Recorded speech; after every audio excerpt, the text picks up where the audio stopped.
नमस्कार, आप देख रहे हैं पॉलिटिकल आइडिया और मैं हूं प्रदीप कुमार। मित्रों, आज हम बात कर रहे हैं बिहार विधानसभा चुनाव में अब कुछ ही माह शेष हैं और यहाँ जो दो मोर्चा अभी स्पष्ट रूप से दिख रहा है मैदान में, दोनों मोर्चों में दो बड़े दल बिहार के दोनों मोर्चे के आधार स्तंभ हैं। अगर हम बात एनडीए की करें तो भारतीय जनता पार्टी सबसे बड़ी दल है। महागठबंधन की बात करें तो राष्ट्रीय जनता दल सबसे बड़े दल हैं। नंबर 2 का स्थान एनडीए में जनता दल यूनाइटेड के पास है। वैसे नंबर 2 ही मुख्यमंत्री बनेंगे या बनते रहे हैं ये एनडीए में एक, चाहे वो नीतीश कुमार एनडीए में रहे हों चाहे महागठबंधन में रहे हों। 2020 के विधानसभा चुनाव में तो बिहार विधानसभा में नीतीश कुमार की पार्टी तीसरे नंबर की पार्टी थी, एनडीए में दूसरे नंबर की पार्टी थी। और 2015 में महागठबंधन के साथ जब सरकार बनी चुनाव जीतकर, तो उस समय में भी नीतीश कुमार दूसरे नंबर की पार्टी थी, नीतीश कुमार की पार्टी, लेकिन मुख्यमंत्री नीतीश कुमार ही बने थे, चाहे वो 1 नंबर की पार्टी हो, चाहे 2 नंबर की पार्टी हो, चाहे 3 नंबर की पार्टी हो। लेकिन सवाल ये है कि और जो महागठबंधन में है उसमें दूसरे नंबर की पार्टी राहुल गांधी की कांग्रेस पार्टी है। अब महागठबंधन में भी ये सुगबुगाहट चल रही है कि क्यों नहीं दूसरे नंबर की पार्टी का भी मुख्यमंत्री हो, क्योंकि पहले नंबर की पार्टी के मुख्यमंत्री पद के उम्मीदवार के नाम पर गड़बड़ झाला हो रहा है, लोग भड़क जा रहे हैं। तो इसीलिए जिस प्रकार से एनडीए में दूसरे नंबर की पार्टी के नेता नीतीश कुमार मुख्यमंत्री बन जाते हैं क्योंकि बीजेपी सर्वस्वीकार्य नहीं है, तो वैसे ही यहाँ एक तर्क आ रहा है कि राष्ट्रीय जनता दल और तेजस्वी प्रसाद यादव भी सर्वस्वीकार्य नहीं है, इसीलिए कांग्रेस पार्टी का मुख्यमंत्री बन सकता है क्या? पप्पू यादव जैसे लोग इस बात की चर्चा करते हैं। खैर, आज हम इस वीडियो में चर्चा करने वाले हैं कि बीजेपी, क्या कारण है कि बिहार में जितने भी राजनीतिक दल हैं बीजेपी को ये कहते हैं कि बीजेपी 10% लोगों की पार्टी है, मतलब बीजेपी सवर्णों की पार्टी है, बनियों की पार्टी है। तो 10% पे 5%, 6% और वैसे वर्ग के लोगों को जोड़ दीजिए 16% की पार्टी है। लेकिन जब चुनाव होता है तो बीजेपी 25% से लेकर 30% की पार्टी कैसे बन जाती है? उसके इस बात को समझने के लिए कि बीजेपी 25 से 30% की पार्टी है, अगर आप देखें तो 2014 के लोकसभा चुनाव से लेकर अब तक के चुनाव परिणाम को निकाल कर देख लीजिए तो आपको समझ में आ जाएगा कि अगर बीजेपी 40 लोकसभा सीट पर लड़े और बीजेपी 243 विधानसभा सीट पर लड़े, अकेले लड़े, तो मुझे लगता है 30 से 35% वोट की पार्टी बीजेपी है। तो सवाल ये उठता है कि बीजेपी के पास कौन सा ऐसा जातीय समीकरण है जिस कारण से बीजेपी, अगर मुझे ऐसा लगता है कि बीजेपी अगर बिहार में हर पार्टी अपने बलबूते पर चुनाव लड़े और अपने बलबूते पर चुनाव लड़े तो भारतीय जनता पार्टी और राष्ट्रीय जनता दल के बीच गला काट स्पर्धा होगी, मतलब तगड़ा मुकाबला होगा। और कौन पार्टी 1 नंबर की होगी, कौन 2 नंबर की पार्टी होगी, यह कहना मुश्किल हो जाएगा। हाँ, कांग्रेस और जनता दल यूनाइटेड के बीच तीसरे चौथे नंबर की पार्टी के लिए जरूर उसमें भी मुकाबला होना है। 5वें 6ठे नंबर की पार्टी के लिए मुकेश सहनी और चिराग पासवान की पार्टी के बीच मुकाबला होगा। 7वें 8वें नंबर की पार्टी के लिए जीतन राम मांझी और उपेंद्र कुशवाहा के बीच मुकाबला होगा। ये बातें तो दिखती है, लेकिन सवाल ये उठता है कि बीजेपी का जातीय समीकरण क्या है? क्या है जातीय समीकरण जिस कारण से बीजेपी 30 से 35% वोट की पार्टी बन जाती है?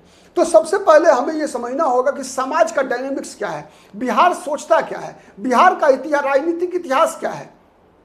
इस बात को समझे बगैर बीजेपी की असली ताकत का अंदाजा बिहार की राजनीति में हम नहीं लगा सकते।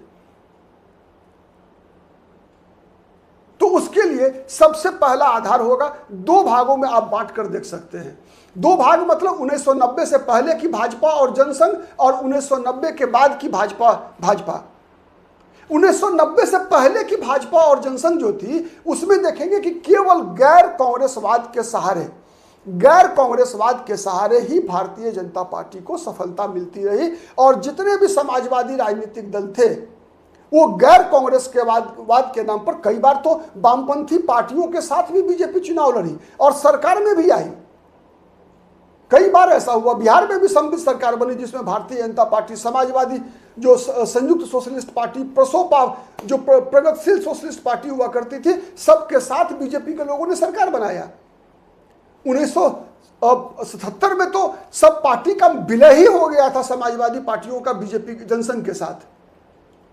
तो 80 से 90 के जो 90 तक का 47 से 90 तक का जो दौर था उसमें बीजेपी गैर कांग्रेसवाद की जो राजनीति थी उसका हिस्सा बनकर बीजेपी को सफलता मिलता रहा।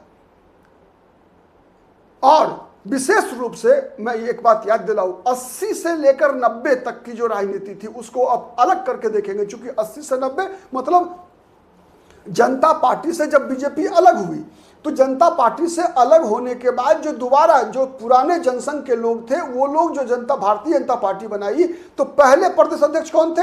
जगदम्बी प्रसाद यादव। एक कारण मैं बता रहा हूं, आप गौर से देखेंगे तो बीजेपी के सामाजिक समीकरण को समझ पाएंगे। उस समय में 80 से 90 के बीच में बीजेपी को सवर्णों का एक भी वोट नहीं मिला करता था। सवर्णों का 70% वोट कांग्रेस पार्टी को मिला करता था। उस दौर में बीजेपी के साथ सबसे मजबूती से अगर कोई जाति खड़ी होती थी तो वो जाति था वैश्य वर्ग। वैसे आज भी बीजेपी के साथ सर्वाधिक मजबूती से बीजेपी के साथ न केवल बिहार में बल्कि पूरे देश भर की में बीजेपी के साथ वैश्य वर्ग के लोग खड़े होते हैं। एक दूसरा मैं बता रहा हूं, जो सबसे बड़ी कांग्रेस विरोधी जमात थी उस दौर में, उसी में बीजेपी भी शेयर किया करती थी। और यही कारण था कि बीजेपी ने शुरुआत के दिनों में बीजेपी का पहला प्रदेश अध्यक्ष जगदम्बी प्रसाद यादव थे, एक यादव समाज का व्यक्ति। दूसरा कारण मैं संकेत दे रहा हूं। तीसरा, आप याद कीजिए, चाहे वो भागलपुर का दंगा हो, चाहे वो बिहार शरीफ का दंगा हो, चाहे वो सीतामढ़ी और रीगा का दंगा हो, या पुराने बिहार में जमशेदपुर का दंगा हो, हजारीबाग का दंगा हो, प्रायः हर दंगों में अगर किसी न किसी कामेश्वर यादव का नाम आया करता था। संकेत क्या है? और इस संकेत को अगर आपको जोड़ना है तो मैं बता दूंगा आपको कि इस पूरे सीमांचल में कहीं भी यादव जाति का वोट आरजेडी के किसी मुसलमान उम्मीदवार को नहीं मिलता, महागठबंधन के किसी मुस्लिम उम्मीदवार को यादव समाज का वोट नहीं मिलता। साबित क्या होता है?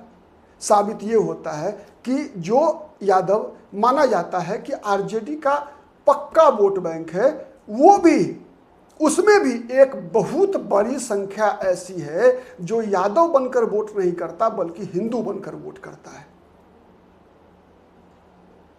और ये जो समीकरण है वो केवल यादव जाति में नहीं है। समाज में जितनी भी जातियां हैं हिंदू समाज के अंदर, अब देखेंगे कि उसमें शुरुआत से ही एक हिंदू वोट बैंक रहा है। और वो वोट बैंक शहरों में ज्यादा रहा है। शहरों में मतलब जो वैश्य वर्ग के आसपास, मतलब वैश्य वोट बैंक बीजेपी का केंद्र बिंदु बनता है। और उसके इर्द गिर्द जो आबादी होती है, चाहे वो लोहार का हो, सोनार का हो, वो कुम्हार की आबादी हो, मतलब शहरों में और शहरों के नजदीक रहने वाली जो आबादी है, वो आबादी, चूंकि शहरों में मुस्लिम जनसंख्या भी होती है, तो हर एक्शन का रिएक्शन होता है। तो इसीलिए मैंने कहा वैसे आधार केंद्र बनते हैं और उसके इर्द गिर्द जो आबादी होती है, जितने ये उदाहरण मैंने बताया, सोनार है, कुम्हार है, ठीक है, इस तरह ठठेरा है, हो गया, मतलब ये जितनी आबादी है, ये सभी, चाहे वो अति पिछड़ी, अधिकतर आबादी इसमें अति पिछड़ा समाज से आता है। ये सब परंपरागत भाजपाई है। आप, इसीलिए मैं बताऊं, कई उदाहरण आप अलग अलग जिलों में का जो शहरी विधानसभा सीट है वहां पर जाकर आप देख लीजिए, शहरी और अर्ध शहरी दोनों जगहों पे ये वोटर, ये जिस समाज के आते हैं, वो सभी प्रायः आपको हिंदू बनकर वोट करते हैं। सवर्ण तो तब आया है बीजेपी के साथ जब 1997 के बाद कांग्रेस पार्टी ने बिहार में लालू प्रसाद यादव के का समर्थन करने का फैसला किया। उससे पहले सवर्ण बीजेपी के साथ नहीं हुआ करते थे। सवर्ण बीजेपी के साथ नहीं हुआ करते थे, उसका सबसे बड़ा उदाहरण मैं बता रहा हूं कि अगर बात 1992 ईस्वी की जाए, जिस समय भारतीय जनता पार्टी अपनी लोकप्रियता के चरम पर हुआ करती थी, उस समय में भारतीय जनता पार्टी के प्रदेश अध्यक्ष थे ताराकांत झा। लेकिन ताराकांत झा कई चुनाव लड़े, लोकसभा के भी 2-2 चुनाव लड़े, विधानसभा के 2 बार चुनाव लड़े, लेकिन एक बार भी वो चुनाव जीत नहीं सके। इसलिए नहीं जीत सके क्योंकि उनकी जाति के लोगों ने ही उनको वोट कभी नहीं दिया। इसलिए नहीं दिया क्योंकि जहां से वो उम्मीदवार होते थे वहां पर उनकी जाति के लोग कांग्रेस के परंपरागत मतदाता हुआ करते थे। चाहे वो ताराकांत झा बेनीपट्टी विधानसभा से चुनाव लड़े हों, चाहे वो दरभंगा से लोकसभा चुनाव लड़े हों। इससे बड़ा उदाहरण तो नहीं मिल सकता। इसीलिए मैंने कहा कि सवर्ण 1997 के बाद जब कांग्रेस से लालू यादव के साथ गई, उसके बाद से सवर्णों ने बीजेपी के साथ जाना तय किया। उससे पहले सवर्ण समाज कंप्लीटली कांग्रेस के साथ हुआ करती थी। तो वो अब मान सकते हैं आप अब कि साथ में सवर्ण आ गए। उसके बाद जो सबसे बड़ी बात मैंने बताया, वैसे अति पिछड़ा वर्ग, सवर्ण समाज, उसके बाद देखिए यादव, मैंने बताया ही, केवल यादव अकेले नहीं हिंदू बन के वोट करते हैं, बल्कि उनके साथ जो त्रिवेणी सेना ये बहुत पुरानी सेना है। त्रिवेणी सेना मतलब 3 जाति के लोग उसमें शामिल होते थे। और ये त्रिवेणी सेना मजबूत कैसे हुई बिहार की राजनीति में? इसलिए मजबूत हुई कि शुरुआत के दिनों में लगातार 1967 ईस्वी तक, 47 से 67 तक कांग्रेस पार्टी ने बिहार में जितने भी मुख्यमंत्री बनाए या बिहार से प्रायः जितने भी केंद्रीय मंत्री हुआ करते थे, एक बाबू जगजीवन राम को छोड़ दीजिए, उसके अलावे प्रायः सभी के सभी अग्री जाति से हुआ करते थे। तो इन 3 पिछड़ों में, त्रिवेणी सेना के लोगों में यह भावना आई कि भाई आबादी हमारी है। चूंकि धन, देखिए जैसे अगर हम यादव समाज की बात करें तो यादव समाज जो है संख्या बल में बहुत आगे, संख्या सबसे ज्यादा यादव समाज की, लेकिन यादवों को आबादी के अनुसार प्रतिनिधित्व नहीं मिल रहा था उस दौर में। कुर्मी समाज, कहीं ना कहीं आप देखेंगे कुर्मी शैक्षणिक रूप से, सामाजिक रूप से और कृषि भूमि के मामले में सवर्णों में किसी भी जाति से कम नहीं रहा है कभी भी। तो कुर्मी समाज को भी लगता था कि भाई हम तो हर तरह से समृद्ध हैं, फिर भी हमें हमारा हक नहीं मिलता, राजनीतिक हक नहीं मिलता। कुशवाहा समाज को भी था कि हिंदुओं में हम सब दूसरी सबसे बड़ी जाति है, समृद्ध है, खेती के लिए जमीन है, लेकिन फिर भी हमें हमारा हक नहीं मिलता। तो ये 3 जातियां आप देखेंगे कि धीरे धीरे बीजेपी के साथ आती गई। और आज भी आप देखेंगे कि ऐसे कुर्मी एक निश्चित रूप से नीतीश कुमार के साथ है। नीतीश कुमार जब से मुख्यमंत्री पद के उम्मीदवार बने, 1995 में समता पार्टी बनाकर लड़े, तब से लेकर आज तक। लेकिन कुशवाहा समाज, अगर इन 3 जातियों में अगर हम देखें अगर कि जिसका हिंदुनाइजेशन सबसे ज्यादा हुआ तो वो कुशवाहा समाज रहा है, जिसका हिंदुत्वकरण हुआ है।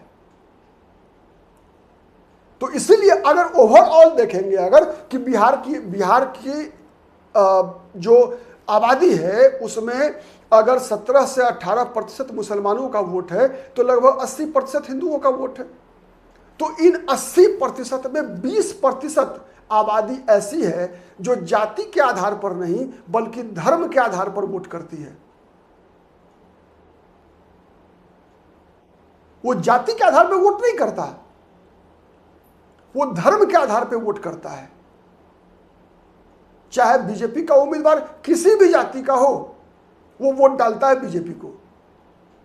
और जहां कहीं भी उम्मीदवार अगर बीजेपी के विरोध में मुस्लिम है वहां पर ये जो 20% हिंदुनाइजेशन है वो 70% में कन्वर्ट हो जाती है।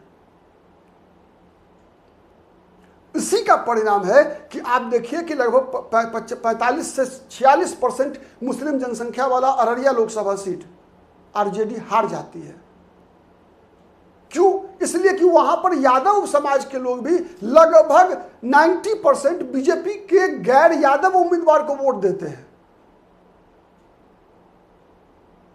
लेकिन आरजेडी के मुस्लिम उम्मीदवार को वोट नहीं देते। तो यह है बीजेपी का जातीय समीकरण जिस पर लोगों की नजर नहीं होती, नंबर एक। दूसरा एक और फैक्टर है, एक और फैक्टर यह है कि देखिए बीजेपी के अंदर हर जाति के नेता हैं। लोग कहते हैं कि वो दिखावा के हैं।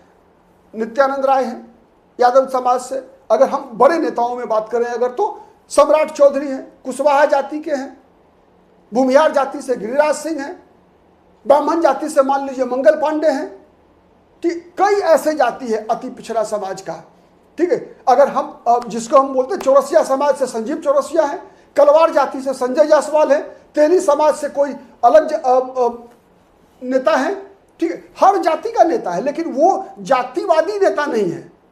तो क्या होता है कि रिएक्शन नहीं होता है। अगर दूसरा जो फैक्टर है बीजेपी के साथ, जो प्लस पॉइंट क्या होता है समझिए इसको, कि नित्यानंद राय यादव नेता है, यादव जाति के से आते हैं, लेकिन उनके खिलाफ यादव होने के कारण गैर यादवों की गोलबंदी नहीं होती है। तो यादवों का अगर वो 20% वोट ही काट लिया और गैर यादव का 70%, गैर यादव हिंदू की बात मैं कर रहा हूं, का अगर 70% वोट मिल गया तो वो चुनाव जीत गए। यही कारण है कि उजियारपुर लोकसभा सीट से नित्यानंद राय भारी वोट से जीतते हैं। लेकिन जहां कहीं भी आरजेडी का यादव उम्मीदवार होता है तो उस यादव उम्मीदवार के खिलाफ और लोग इकट्ठा हो जाते हैं, मतलब ध्रुवीकरण होता है। क्योंकि उसकी पहचान क्या होती है कि अरे यार यादवों की पार्टी है। तो ये है बीजेपी का समीकरण, जिस कारण से बीजेपी का वोट लोगों को दिखता नहीं है लेकिन होता सब जगह है। और नरेंद्र मोदी के 2014 में आने के बाद जिस प्रकार से मीडिया, सोशल मीडिया में लगातार भारत पाकिस्तान, हिंदू मुसलमान का नैरेटिव चलाया जाता है, उसका भी एक असर पड़ा है कि ये जो विभिन्न जातियों का हिंदुनाइजेशन है उसकी रफ्तार बढ़ी है। और ये बढ़ा हुआ चीज दिखता नहीं है, दिखता है केवल वोट बूथ पर, चुनाव में बूथ पर जाकर दिखता है। वो केवल ईवीएम के सामने जाकर बताता है कि भाई मैं तो बदल चुका हूं, मैं तो जाति में भरोसा नहीं करता, मैंने देश के लिए वोट दिया, मैंने हिंदू के नाम पर वोट दे दिया, मैंने मोदी के लिए वोट दिया। ये बोलते हुए आपने कई लोगों को सुना होगा। और इस बोलने वाले में सभी जाति के लोग होते हैं।